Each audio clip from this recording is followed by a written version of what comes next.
Dan itu kan lu tadi sempat singgung kalau misalkan itu kan kejadiannya ramai banget ya. Bahkan ada wartawan segala macam. Ada tim Nah SAR itu semua. lu sempat ngelihat ada beritanya di media? Ada.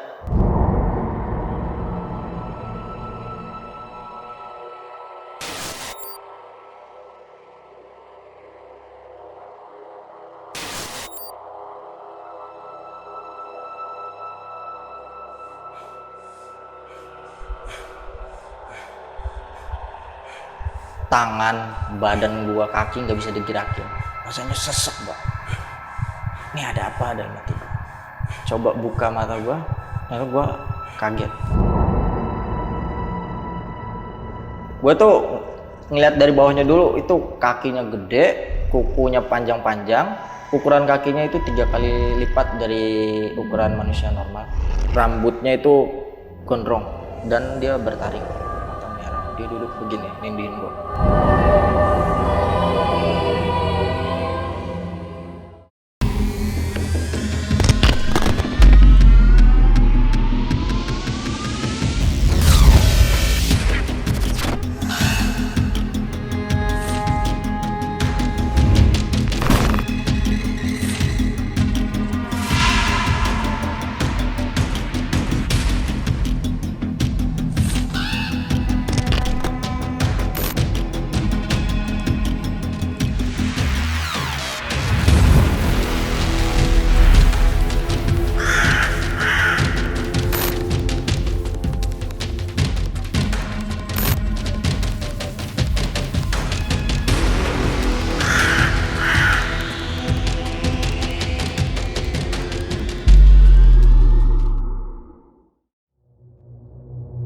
Halo semuanya, kembali lagi di Lentera Malam bareng gue Jamal. Dan di segmen Saksi Misteri kali ini gue udah kedatangan narasumber yang akan bercerita tentang pengalaman horornya. Dan narasumber kita kali ini akan menceritakan kisah mistis yang ada di daerah tempat tinggalnya semenjak tempat tinggalnya ini dijadikan perumahan baru. Kita langsung sapa aja narasumbernya, namanya Mas Ilham. Mas Ilham, apa kabar Mas? Alhamdulillah baik. Oke, Mas Ilham boleh kasih gambaran sedikit tentang kisah yang akan lo bawain? Jadi asal muasal warga diteror oleh hantu perumahan tersebut karena sebelum dibangunnya perumahan itu adalah perladangan, hutan, sungai dan sawah. Baru kemudian dibangunlah perumahan. Mungkin dari situlah mereka meneror warga karena tempat persembunyian mereka diganggu. Dan salah satu cerita epiknya ketika ada adik dari temen gua yang hanyut dan dibawa ke alam gaib.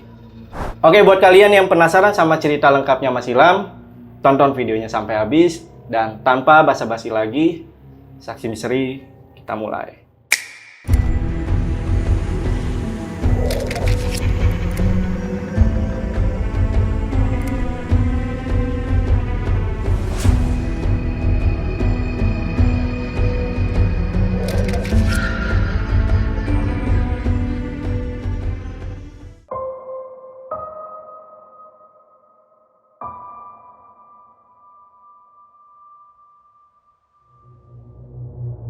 Oke, perkenalkan nama gua Ilham Pangestu. Gua tinggal di daerah Serang, Banten, dan gue tinggal di situ udah sekitar 24-an tahun lah.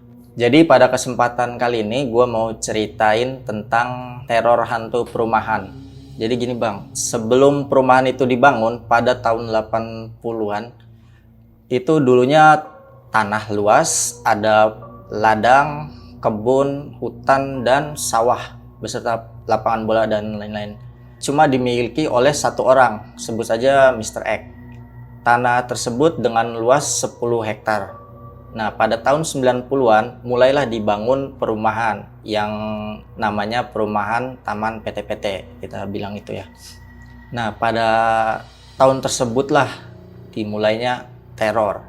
Jadi dari luas tanah 10 hektar itu baru dibangun sekitar setengahnya, kurang lebih 5 hektaran. Dan diambil itu dari blok belakang dulu. Jadi space yang di depan sampai tengah itu masih ladang dan perkebunan. Puncaknya sih pada tahun 2003-2004 ada salah satu pedagang sate yang sering berjualan pada malam hari. Padahal sebelumnya sudah diingatkan oleh warga sekitar untuk tidak pulang larut malam karena di perumahan tersebut itu rawan oleh hantu dan ada anjing liar segala macam. Nah, pada saat itu pula si tukang satenya ini kayak nggak ngegubris gitu loh bang, nggak ngegubris sama omongan warga. Puncaknya pas hari Kamis tahun 2003 bulan Juni, dia pulang tuh, keluar dari perumahan tersebut mau pulang ke rumahnya. Kan otomatis ngelewatin ladang, hutan, dan persawahan itu. Nah, pada pukul 23 atau jam 11 lebih tepatnya, itu hujan rintik-rintik. Ketika di pertengahan jalan, di samping hutan itu, dia dipanggil oleh seseorang. Nah, seseorang itu memanggil dia, "Bang, beli sate, berhenti." "Ya, Neng, beli sate berapa?" 20 tusuk. "Loh, kok Neng gak make payung?" "Kenapa? Kan ini hujan juga." "Neng rumahnya di mana?" "Saya rumahnya di sini, Bang." "Nggak apa-apa, saya cuma sebentar doang kok beli sate." "Oke, ya udah, tunggu sebentar ya." Dibikinlah kipas-kipas tukang satenya itu. Setelah sate jadi, si tukang itu nengok ke belakang dan terkejutlah dia. Sosok tersebut sudah hilang. Padahal sebelumnya yang dia lihat itu adalah cewek cantik. Ketika dia fokuskan matanya ke belakang, di mana di area belakang itu ada hutan, dia fokuskan ke arah hutan, itu kayak ngelihat asap gitu bang, di hutannya itu. Asap, terus abis itu hilang, kayak cuma silhouette aja gitu. Abis itu dia panik, akhirnya dia tinggalin tuh gerobaknya, dia lari pulang ke rumahnya. Kemudian besoknya lagi baru diambil tuh gerobaknya. Untuk yang keduanya, ini yang dialami oleh temen gue juga sih. Dia pedagang batagor. Dia juga agak ngeyel sih bang. Maksudnya udah dibilangin juga jangan pulang larut malam. Dia masih berani untuk pulang larut malam. Bahkan jam 2. Karena alasan dia pulang larut malam karena dagangannya belum habis-habis gitu. Kita kayak gue sama teman-teman kan masih pada nganggur tuh, nongkrong-nongkrong doang, nggak beli gitu. Dia pulang jam 2. Ngelewatin perumahan. Nah, pas masuk ke jalan tanah merah yang dikelilingi oleh hutan dan perladangan itu, dia kaget. Yang tadinya gelap tiba-tiba terang. Jadi terang kayak pasar. Hawanya tuh siang, rame, banyak anak kecil, banyak transaksi jual beli, tapi tanpa uang bang. Maksudnya kayak sistem barter. Misalkan beras nih, dibalikinnya emas atau sebaliknya. Nah, anehnya itu nggak ada yang heroin dia. Gue tuh bingung katanya, nggak ada yang heroin gue. Padahal anak kecil lalu lalang di situ. Nggak ada yang heroin gue, nggak ada yang nyetop gue pun. Terus gue jalan aja katanya lempeng. Gue jalan, dorong gerobak sekitar 10 menit. Itu udah hitam lagi di depan dia, itu udah gelap lagi. Kaget dia pas dia nengok ke belakang. Yang tadinya terang itu karena banyak pasar, tiba-tiba gelap lagi. Nggak ada apa-apa. Nggak ada apa-apa. Pas dilihat jam 4. Padahal dia masuk itu ke pasar gaib ya mungkin. Itu cuma 10 menit. Jadi kayak ada rentan waktu gitu loh, perbedaan alam kita sama alam mereka. Dari habis itu, besok-besoknya dia nggak berani untuk pulang larut malam itu.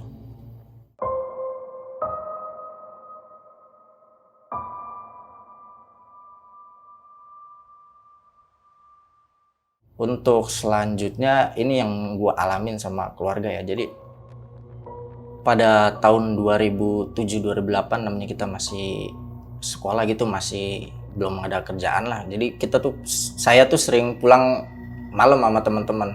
Bahkan jam 10, jam 11 itu masih main futsal. Pulang dari futsal jam 12, jam 1. Nah ketika pulang itu, saya kalau balik ke rumah jarang mencuci kaki bang. Maksudnya langsung masuk aja udah tidur. Nah, saya tidurnya di depan TV, sebelah TV itu kamar orang tua saya.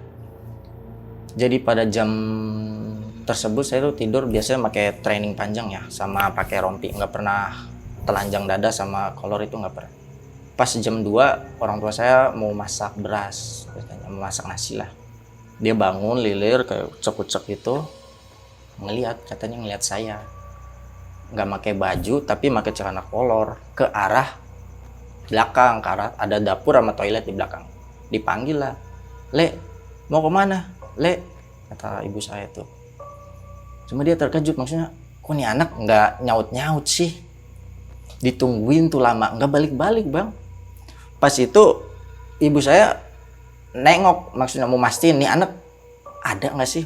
Pas dia nengok ke depan TV itu, ternyata saya masih tidur. Posisi saya itu pakai training sama pakai rompi. Jadi yang dia lihat itu celana kolor sama telanjang dada. Perawakannya sama kayak saya. Habis itu dia shock gitu. Baru berani ke belakang itu setelah tarhim mungkin jam 4:30-an. Baru berani ke belakang untuk masak nasi. Beda pakaian aja. Iya, betul, beda pakaian.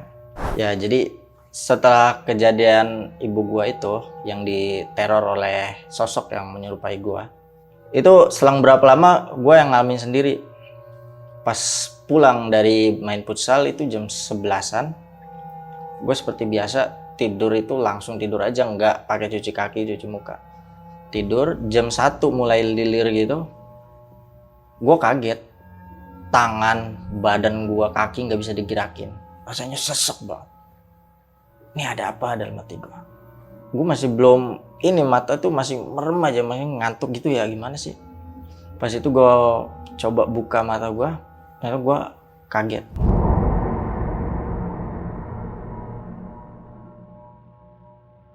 Gue tuh ngeliat dari bawahnya dulu, itu kakinya gede, kukunya panjang-panjang. Ukuran kakinya itu 3 kali lipat dari ukuran manusia normal. Badan, terus ininya apa? Rambutnya itu gondrong, dan dia bertaring. Pas gue lihat itu matanya merah kayak marah kali ya sama gue atau gimana, mata merah. Dia duduk begini nindihin gue. Anehnya itu dia duduk nggak megangin tangan gue, tapi tangan gue nggak bisa digerakin, kaki pun nggak bisa digerakin, kayak mati rasa semua. Wah, udah sesek nggak karuan rasanya. Gue coba tenang, baca doa yang gue bisa, kulhu anas itu dia bisa ternyata. Dia niruin. Nggak niruin, cuma dia, saya tahu doa itu. Gue mau yasin, mau ayat kursi gue nggak bisa. Akhirnya gue udah Bismillah, Allah tolong hilangkan ini, Allah takut sekali. Akhirnya selang berapa menit, 5 menit kemudian dia hilang. Terus abis hilang itu badan gue udah bisa digerakkan lagi, tapi gue keringetan. Nggak tahu itu efeknya ini banget kali ya, apa efek si sosok itu kayaknya auranya kenceng banget, makanya gue keringetan sekujur tubuh. Habis itu gue langsung mandi gue cerita sama orang tua, ya udah kamu tuh lagian kalau pulang malam itu cuci kaki, cuci muka dulu, jangan langsung tidur katanya, itu pasti kamu ketempelan dari yang di depan kan masih ada hutan ladang itu. Udah kamu langsung cuci kaki, cuci muka dulu, jangan bandel. Kalau dibilangin iya maaf. Terus gimana sekarang, udah enakan, cuman awannya panas aja.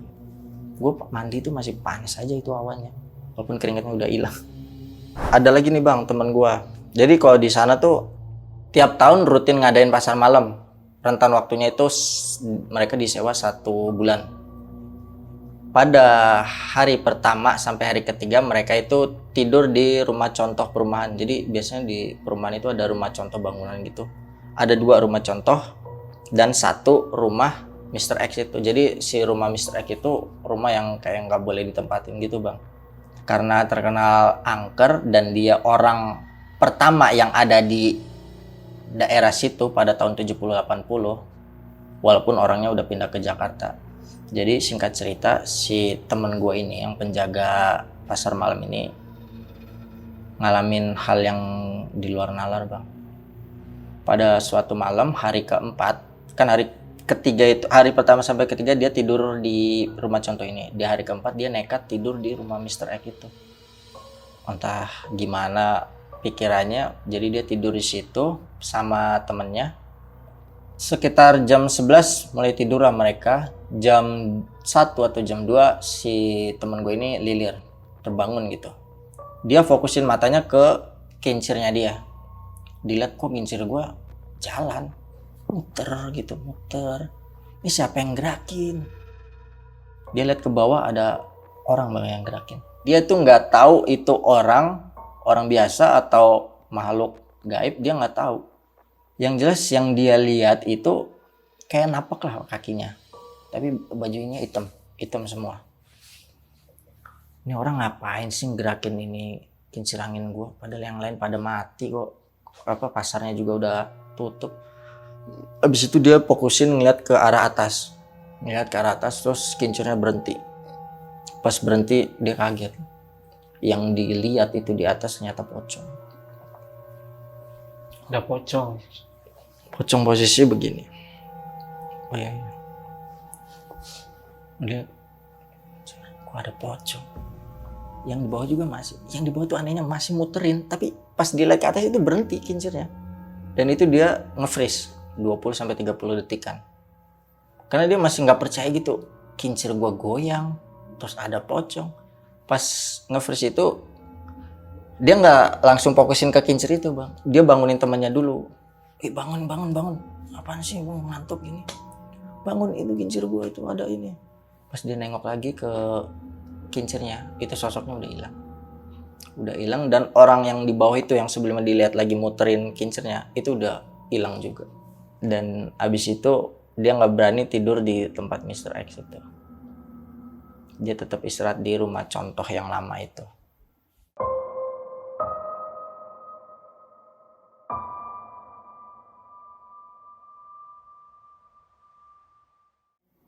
Ini pengalaman juga yang gue alamin dan teman-teman gue.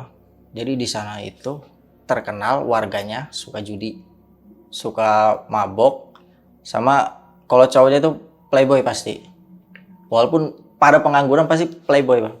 Gue juga bingung. Suatu ketika lagi main judi, itu tengah malam jam 12-an itu main judi di hari biasa sih, bukan malam Jumat juga. Main judi di gardu gitu. Namanya main judi kan pasti kita diem-dieman, Bang ya. Maksudnya takut ada warga yang bangun gitu. Pas ada yang kalah gitu, kita kan pasti, wah anjir lu kalah ya gini, harusnya lu ngelawan kartu ini. Ketawa gitu dikit. Ada yang nimpalin ketawanya. Gak lama ketawa lagi kita tuh. Kok ada yang nimpalin lagi, tapi ketawanya bukan hihihi, bukan. Suaranya pelan, tapi orangnya deket. Habis itu ditimpuk tuh dari atas itu, atapnya kan pakai seng ya, ditimpuk. Teng. Anjir, siapa yang nimpuk? Padahal di situ tuh nggak ada pohon apapun, cuma ada kayak pohon kelapa. Nggak mungkin udah ditimpuk pakai buah kelapa, nggak mungkin, udah hancur tuh asbes. Jadi nimpuknya pakai daun jambu. Petuk, nggak tahu itu dari mana daun jambunya. Kita nengok dong ke atas, ini siapa sih, usil banget. Dia ketawa. Rambutnya panjang, putih bersih, nggak kayak yang di film-film kan kumuh apa. Ini putih bersih tapi ininya ketutup. Ininya cuma hitam aja nih. Kelopak ininya hitam, tapi ini ketutup sampai sini. Ininya normal, enggak normal. Langsung pada lari di situ. Gue masih bingung tuh, kok ketawanya enggak tapi suaranya pelan tapi kok deket gitu. Nah, habis itu selang berapa lama di situ kan ada beberapa sarana olahraga ya, kayak lapangan bulu tangkis, lapangan bola, sama tenis meja. Pas itu gue main ini bulu tangkis. Ini kejadian malam Jumat sih, gue inget banget, Jumat Kliwon apa ya. Main bulu tangkis, cepok, ketawa-ketawa lah. Terus main, terus ada yang ngikutin ketawanya, gitu. Pada belum ngeh itu, soalnya rame banget itu. Tak. Anjir, siapa sih ini? Tak, main, masih ketawa aja. Lihat ke atas, ikut ketawa, masih ketawa, posisinya gini nih. Jadi dia nyender di pohon gitu tuh kakinya. Warga itu nggak ada yang kabur, maksudnya anjir kunti, anjir gitu, pada kayak happy gitu tuh, anjir ada kunti. Gua aja ngeliat, kayak gini ya kuntilanak. Gua kan sebelumnya udah ngeliat genderuwo, oh jadi gini ya kuntilanak yang asli yang jelas itu. Kalau yang ini agak gini nih, tapi nggak lebar banget segini, rambutnya acak-acakan panjang. Habis itu dia terbang kayak nabrak pohon gitu. Gue bingung dah, tapi pohonnya tuh nggak apa ya, pas dia nabrak tuh kayak iya plus gitu. Udah, habis itu udah pada main lagi, nggak ada rasa takutnya tuh.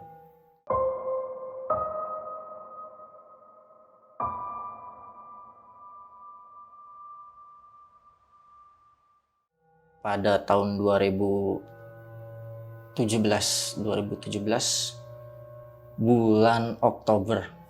Adek dari temen gua yang ngalamin kejadian yang maksud gua mengerikan sih. Soalnya korbannya sampai meninggal kan. Jadi pada hari Jumat bulan Oktober jam 2 setelah sholat Jumat gitu, adiknya temen gue ini mandi berlima itu ke kali. Jadi di sekitaran perumahan itu ada kali atau sungai gitu. Mandi di situ, mandinya dari loncat dulu bang. Jadi loncat dari pohon baru ke bawah saat gitu. Nah, dia tuh urutan loncatnya itu keempat dari kelima orang. Nah, pas keempat itu dia loncat tung ke bawah. Yang nggak nongol lagi. Nggak nongol lagi, teman-temannya panik. Wah ini kenapa? Ini pada loncat semua ke bawah truk. Dicari nggak ada. Wah ini kenapa sih si ini kok nggak ada ya? Udah coba minta tolong aja. Minta tolong ke warga. Terus diumumin di masjid. Anak ini telah hilang setelah mandi di sungai. Tolong bagi warga yang lagi nggak ada kesibukan, tolong dibantu untuk ke sungai tersebut untuk mencari anak tersebut. Kayak akhirnya jam 4 itu warga mulai berdatangan ke tempat lokasi. Pada saat itu juga mulai dicari tuh bang, tapi anehnya nggak ketemu. Jadi kalau sungai yang ada di perumahan gue itu nyambung sampai ke area Banten Lama itu bang, panjang banget, bukan sungai mati, sungainya ngalir, panjang banget. Nah jadi pas jam 4 itu warga udah mulai berdatangan, udah mulai nyari tuh yang bisa berenang, nyari di sekitar sini situ, masih belum ada hasil sampai setengah 5 jam 5. Habis itu warga mulai, ini kayaknya nggak bener deh. Coba nanti kita habis maghrib minta tolong ustadz atau kiai atau orang pintar deh buat nyari tahu keberadaan mereka. Ya udah. Jadi pada sholat tuh warga habis sholat maghrib kumpul lagi di lokasi kejadian. Pas kumpul lagi tuh awalnya belum dapet si orang pintarnya itu bang. Susah gitu dihubungin orang pintarnya dari Banten. Cuma ketemu sama ustadz di perumahan tersebut. Ustadz perumahan tersebut tuh bilang, ini awalnya gimana? Dia punya salah atau enggak sih sama yang lain? Kok bisa begini? Anak-anak si temennya yang korban itu bilang, enggak ada apa-apa, kita nggak ngomong apa-apa kok, cuma mandi-mandi aja. Pada izin ke orang tua nggak? Izin katanya, izin ke orang tua izin. Cuma nggak tahu Pak Ustadz, pas dia loncat nggak muncul lagi. Ya kita panik katanya, kita cari nggak ada, makanya kita minta bantuan. Ya udah gini aja, sekarang kumpulin anak didiknya Pak Ustadz, dikumpulin tuh, dipanggilin oleh warga anak didiknya buat ngaji tuh bang. Habis isya tuh ngajinya itu lama bang, sampai jam 10 malam apa ya mulai pengajian itu. Baru jam 10 malam itu mulai datang si orang pintarnya itu. Dia pakai sorban, pakai peci gitu. Pak, ini tolong anak saya nih, kata si ibu korban, anak saya ini belum ketemu. Loh kenapa emang bu? Iya setelah mandi di sungai ini belum ketemu. Itu kenapa kronologisnya bu? Ya nggak tahu pak, itu kejadiannya cepet aja gitu. Yang lain pada loncat balik lagi, dia pas loncat nggak nongol lagi. Coba sebentar ya. Ini udah di ngajiin, udah tuh di samping tuh ada ustadz juga ya, ustadz warga setempat yang ngaji sama anak didiknya. Dia tuh langsung kayak gimana ya, jadi ada kan kalau mau ke sungai kan ada tanah-tanah gitu ya yang mau ke bawahnya itu. Jadi dia diambil tanahnya terus ketok-ketok gitu bang, ketok. Akhirnya ngobrol. Dia tuh ngobrolnya tuh gue lihat kayak ngobrol sendiri, tapi nggak tahu kenapa dia tuh kayak ngobrol berdua gitu. Gue nggak tahu dia ngobrol sama siapa, entah ngobrol sama gaib atau gimana. Yang jelas dia ngobrol aja setelah diketok-ketok tanah itu. Ngobrol panjang lebar, abis itu balik lagi ke dia, nimbrung lagi ke keluarga korban dan ustadz yang lagi ngaji itu. Bilang, apa ada hasilnya nggak? Jadi gini, salah satu dari anak ibu ini kenapa belum ditemukan? Karena disukai oleh siluman buaya. Bukan raja siluman buayanya, jadi ada anak-anak siluman buayanya yang menyukai anak ibu ini. Aduh, terus gimana ini, bisa selamat nggak? Apa anak saya masih hidup? Anak ibu masih hidup katanya, cuma beda alam. Maksudnya gimana Pak Ustadz? Ya beda alam bu, jadi kalau di alam kita ini kita nggak bisa ngelihat mereka. Cuma kan tadi saya makanya negosiasi itu, saya bisa nembus ke dimensinya mereka. Itu anak ibu masih hidup, maksudnya lagi main-main lah di sana gitu. Lagi dimanjain sih katanya. Kata si orang pinternya itu lagi dimanjain. Terus gimana Pak Ustadz? Kedepannya ini anak saya bakal selamat atau enggak? Nanti Bu ya saya nenggok lagi ya untuk cari jalan keluarnya. Setelah itu dia ngetok-ngetok tanah lagi. Keluar si sosok silumannya itu ngobrol-ngobrol lagi. Kita tetap orang biasa nggak tahu kan itu dia ngobrol sama siapa gitu kan. Ngobrol balik lagi dia ngampirin kerumunan itu. Bilang gini lagi orang pintarnya. Bu, ini bisa diselamatin tapi caranya cuma satu. Apa itu Pak? Jadi tukar kepala. Tukar kepala gimana? Jadi gini. Kita harus masukin satu orang ke kali ini. Nanti dibawa sama mereka ke dunia mereka. Nanti setelah itu anak ibu dikembalikan di lokasi yang ini juga. Loh, itu sama aja kayak gimana ya, gue pengen anak gue selamat tapi gue numbalin orang lain kan, maksudnya perbuatan yang keji juga gitu. Dan bagusnya sih keluarganya itu maksudnya nggak nyetujuin Bang. Bagusnya ide dari si sosok gaib itu nggak disetujuin sama keluarganya. Baik banget gue akuin. Iya Pak Ustadz, saya emang nggak mau kalau harus numbalin anak orang demi anak saya selamat. Gimana caranya biar anak saya selamat tanpa harus numbalin. Akhirnya ngobrol lagi tuh si orang pinternya itu sama sosok silumannya itu. Ngobrol lagi, diketok lagi tanahnya. Ngobrol, balik lagi si orang pinternya itu nemuin keluarga dan orang-orang. Ini nggak ada cara lain. Dia cuma mau satu orang untuk stay di kehidupannya mereka. Kalau nggak diturutin ya udah. Ini nggak tahu kata mereka itu nggak tahu bakal selamat atau enggak. Waduh, Dikembalikannya. iya. Waduh, ini gimana Pak Ustadz? Saya nggak mungkin nembalin orang buat nyelamatin anak saya. Saya juga tahu lah maksudnya gimana ya kalau orang tua kehilangan anak gitu, apalagi korbannya adalah anak saya sendiri. Tapi saya juga nggak tega kalau harus numbalin anak orang demi mengembalikan anak saya ke dunia ini. Ya ibu nggak ada pilihan lain. Kalau masalah transaksi begini, kalau sama mereka tuh udah satu prinsip Bu. Kalau nggak diturutin ya udah kita nungguin mereka lengah atau gimana. Akhirnya udah Pak, nggak usah diturutin deh. Paling gini Bu, kata Ustaz. Dia itu janji mau ngembaliin anak ibu pukul 6 pagi. Buset kan itu lama banget Bang. Itu pas kejadian jam 2 siang, mulai negosiasi jam 10, jam 11 malam. Terus si orang pintarnya itu bilang bakal ditemuin jam 6 pagi sesuai janji si siluman buaya itu. Aduh Pak Ustadz, itu nanti diketemukan dalam keadaan apa? Hidup atau udah meninggal? Bu, saya nggak tahu, katanya. Walau alam. Yang jelas mereka tuh nggak bisa diajak negosiasi. Kalaupun kita naruh orang buat ditumbalin, belum tentu juga anak ibu selamat Bu. Karena kan udah beda alam. Seperti yang gue bilang tadi Bang, kan pas tukang batagor masuk ke alam mereka kan 10 menit. Keluar pas masuk ke dunia kita 2 jam kan. Nah ini kejadiannya malah dari jam 2 sampai jam 10. Takutnya pas dia balik ke dunia kita udah dalam keadaan berapa hari gitu takutnya. Makanya ini saya nggak bisa jamin juga anak ibu bisa selamat atau enggak walaupun kita udah nurutin permintaan mereka.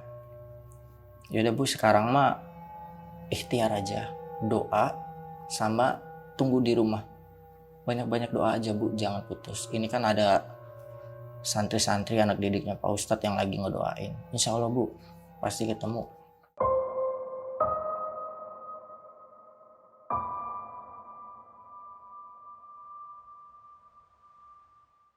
Nggak lama baru tim SAR datang. Gue agak kecewa juga ya. Kejadian jam 2 baru datang itu jam 11, 12 lah. Datang, gue kaget. Itu ada wartawan juga dari Banten TV pasti kan. Karena kita dari Banten juga. Ada Kompas TV tuh ada di situ. Tim SAR yang diterjunin 8 orang. Mulai nyari tuh. nyari sekitaran situ nggak ada. Nyampe jaraknya gue ngeliat itu jarak sampai 500 meter itu dari tempat kejadian nggak ada ketemu juga.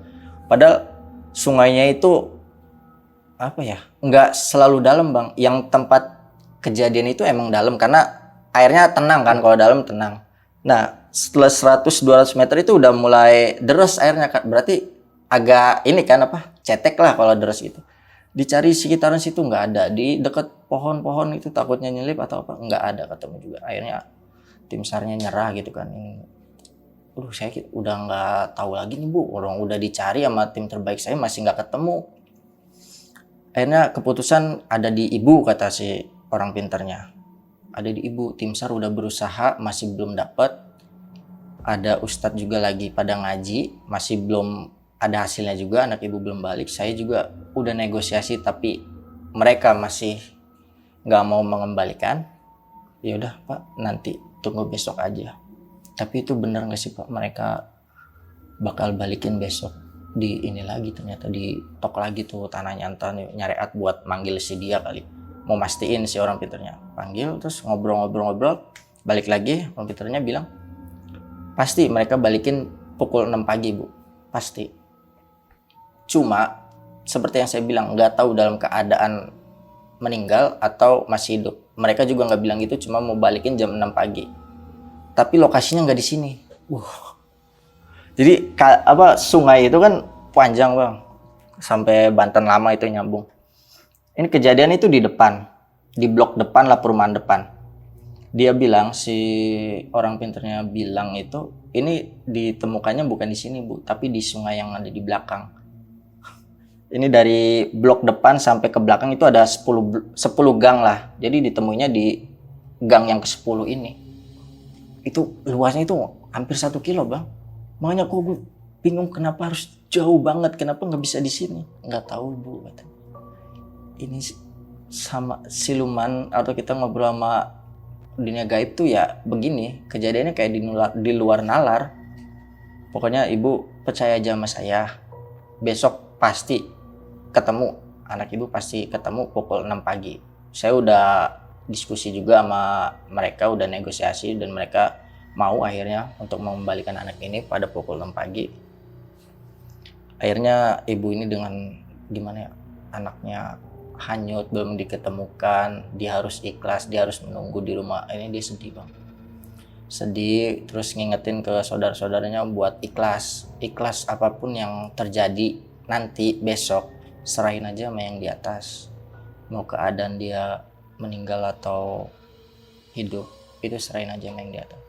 Lambat laun udah semuanya disuruh pulang pada pukul 12 jam 1 itu udah disuruh pulang semua. Kejadian berarti malam Sabtu. Udah kata ketua pemuda, udah yang lain pulang dulu, udah biarin yang ngaji di sini, yang lain pulang dulu istirahat. Nanti besok jam 6 pagi infoin kalau emang ada mayat atau si ini udah ketemu kan dalam keadaan apapun, infoin ke saya, kata pemudanya. Kita istirahat dulu aja, nanti 5:30 ngumpul buat ke lokasi sungai yang di belakang itu buat mastiin bener nggak sih perkataan si orang pinter ini. Akhirnya warga pada pulang terus tidur. Nah jam 6 mulai geger.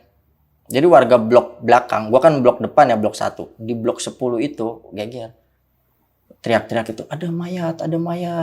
Mayat siapa itu? Nggak tahu, coba diambil sama warga sekitar. Jadi posisinya gini nih, gitu, tengkurap terlentang, tapi kelihatan rambutnya. Diambil, bro, ya si itu ternyata adiknya temen gue itu korbannya. Dia udah ditemukan dalam keadaan meninggal. Gue juga maksudnya sampai sekarang tuh, kok gini banget ya, masih nggak percaya gitu bang. Ada ya dunia gaib yang begini. Ada ya siluman buaya. Gue nggak tahu asal muasalnya gimana. Akhirnya dipanggil keluarganya. Pada nangis bang situ bang. Udah dibawa langsung aja ke rumah duka.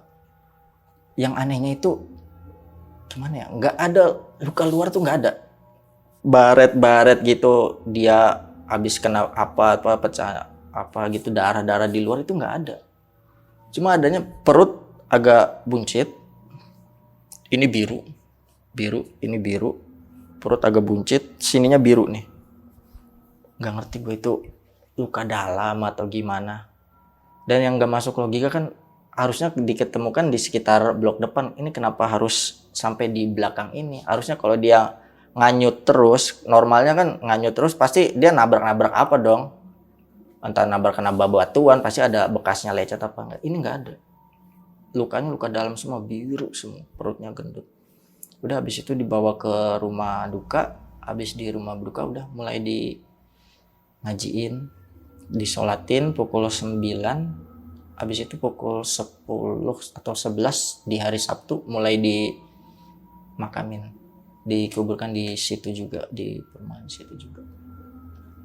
Udah habis itu keluarganya udah ikhlasnya karena jasadnya udah ditemukan itu bang.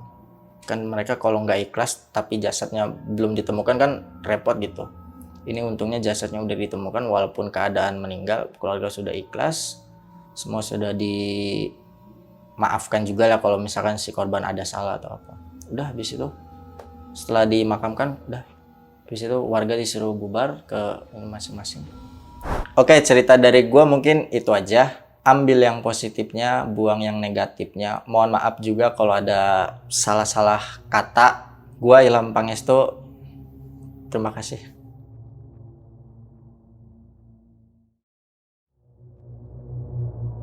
Oke, itu tadi cerita dari Mas Ilham, dan sekarang kita bakal tanya-tanya tentang cerita yang udah dibawain sama Mas Ilham.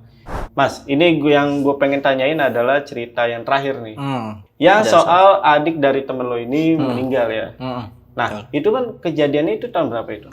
Tahun 2017, bulan Oktober, hari Jumat bang. Lebih tepatnya pukul 2 ya, setelah sholat Jumat. Dan itu kan lo tadi sempat singgung kalau misalkan itu kan kejadiannya rame banget ya. Bahkan ada wartawan segala macam.